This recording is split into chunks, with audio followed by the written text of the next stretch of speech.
Chers frères et sœurs dans le Seigneur, que la grâce et la paix de notre Seigneur et Maître soient avec nous tous. Ce matin, je viens continuer avec nous la méditation que nous avions commencée hier. Méditation du livre de Job. Et je nous invite pour cela à lire deux extraits de texte. Job au chapitre 1er, le verset 12, et Job au chapitre 2, le verset 6 à 7. Je lis. L'Éternel dit à Satan, « Voici tout ce qui lui appartient, je te le livre. Seulement, ne porte pas la main sur lui. » Et Satan se retira de devant la face de l'Éternel. Chapitre 2, le verset 6 à 7.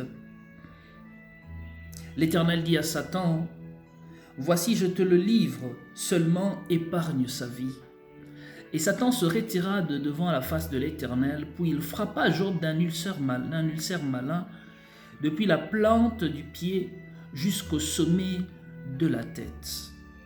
Je nous invite à la prière. Seigneur Dieu de grâce, tendre Père, nous venons à toi ce matin, tels que nous sommes. À l'heure où nous traversons la souffrance, le monde traverse la souffrance, nous espérons, Père éternel, à ta divine miséricorde, à ta bonté. Oui, nous voulons que ta parole nourrisse encore nos espérances et nous permette, Père, de voir dans cette sombre période une lueur d'espoir. Oui, Seigneur, nous voulons, par ta parole, être fortifiés, édifiés, encouragés, exhortés. Nous te le prions dans le nom de Jésus-Christ. Amen. Chers frères et sœurs, si vous vous rappelez encore, hier j'ai parlé de la crise. En évoquant le récit de Job, j'ai plutôt mis un accent sur la crise que traverse. Non, pardon. Sur j'ai parlé de la situation, le contexte, pardon. J'ai parlé du contexte du livre de Job, le pourtour du livre de Job, le cadre de son récit. Aujourd'hui, dans ce texte qui nous conduit, que j'ai intitulé « Job ou le problème existentiel de la souffrance » ou « Job ou la souffrance féconde », nous allons parler de la crise. Aujourd'hui, dans ce deuxième volet de cette étude, nous parlerons de la crise. Et ces deux textes que nous avions lus nous permettent de mesurer l'ampleur des épreuves que traverse cet homme, l'ampleur des souffrances que traverse cet homme. Il est sur terre et dans les cieux, le défi continue, le pari continue. Satan proteste et dit à Dieu, c'est parce que tu l'as béni qu'il te craint. Dieu prend le pari et dit, je te le livre. Je te le livre tout entier, seulement ne touche pas à sa vie, épargne sa vie. Et tour à tour, Job va être atteint de façon de plus en plus cruelle, de plus en plus grave. On nous dit d'abord, il est atteint par ses biens. Les brigands, les pillards vont venir et tout détruire. Ensuite, c'est sa famille. Il semble qu'il y aurait une tempête qui est venue et qui a balayé toute sa famille. Et finalement, c'est lui-même qui est frappé. Job est frappé d'un ulcère malin depuis la plante de ses pieds jusqu'au sommet de sa tête. Il est frappé dans sa santé. Et l'auteur du livre de Job, dans cette introduction du livre de Job, va nous inviter à voir ou à méditer la réaction tour à tour de Job et de son entourage. Et par rapport à cette réaction tour à tour de Job et de son entourage, nous inviter aussi à méditer sur notre réaction ou sur nos réactions quand nous traversons la souffrance. D'abord, il y a la réaction de Job. Sa réaction surprend. Job manifeste et reste digne et intègre devant Dieu. Il préfère honorer Dieu dans l'épreuve, se soumettre à Dieu à sa main toute puissance dans l'épreuve plutôt que de le renier, plutôt que de le rejeter. Devant la perte de ses biens et de sa famille, devant la maladie qui frappe son corps, Job ne manifeste aucune, n'exprime aucune plainte.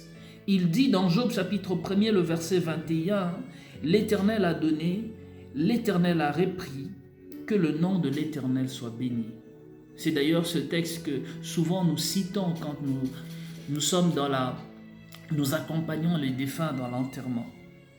L'Éternel a repris, l'Éternel a donné, il a repris, que le nom de l'Éternel soit béni. Face à la maladie, Job répond sagement à sa femme. Il dit, nous recevons de l'Éternel des bonnes choses, n'allons-nous pas recevoir de lui aussi les mauvaises? Il répond sagement à cette femme révoltée. Oui, la femme de Job. Je n'aurais pas ici incriminé les femmes, mais la réaction de la femme de Job choque. Elle-même, elle est choquée par l'accumulation des malheurs. Ils ont perdu les biens, ils ont perdu la famille, son mari est atteint au cœur même de sa santé. Et la femme de Job, dit à son mari, tu restes encore intègre. Tu restes encore intègre malgré l'adversité que tu subis. Maudit Dieu et meurs. Oui, maudit Dieu et meurt. La souffrance pousse cette femme à se révolter contre Dieu, à se détourner de Dieu. Et finalement, après la femme de Job, il y a les 3 amis de Job. 3 amis de Job. La Bible nous raconte aussi leur réaction. On nous dit, quand ils arrivèrent, ils virent Job de loin. Dans Job chapitre 2, le verset 12 et 13, on nous dit, ils levèrent les yeux de loin et ils ne le reconnurent pas. Ils ne reconnurent pas ce Job qu'ils connurent jadis comme étant l'exemple par excellence de la réussite. Ils ne le reconnurent pas. Ils s'assirent avec lui à terre pendant 7 jours et 7 nuits et ne purent pas dire un mot, car ils voyaient que sa douleur était très grande. Permettez-moi d'ouvrir très vite et de fermer cette parenthèse. J'aimerais nous encourager quelquefois à apprendre à nous taire. On ne peut pas toujours comprendre la souffrance des autres. Il m'est arrivé si souvent de me taire devant quelqu'un qui a perdu un proche, parce que je sais que mes mots ne suffiront pas pour le consoler. Apprendre à se taire. Qoélette dit dans Ecclésiaste 3, il y a un temps pour se taire et il y a un temps pour parler. 7 jours et 7 nuits, les amis de Job se taisent. Ils ne purent dire un seul mot, parce qu'ils voyaient que sa souffrance était très grande. Impressionnés par l'épreuve, ils restent muets. Oui, chers frères et sœurs dans le Seigneur, chers amis, dans ce récit, nous reconnaissons la gamme du comportement humain. Ce récit nous peint un peu l'attitude que nous pouvons avoir face à l'épreuve. D'abord, la dignité de celui qui souffre et son acceptation vis-à-vis du sort qui lui incombe, sort dont il ne connaît ni tenant ni aboutissant. Job continue d'honorer Dieu. Ensuite, il y a la révolte, qui est aussi légitime, la révolte contre Dieu, parce qu'on ne comprend pas pourquoi nous. Pourquoi pas les autres, si j'oserais même le dire, pourquoi nous? On se révolte contre Dieu devant le malheur. Et enfin, l'immense peine de celles et ceux qui nous entourent.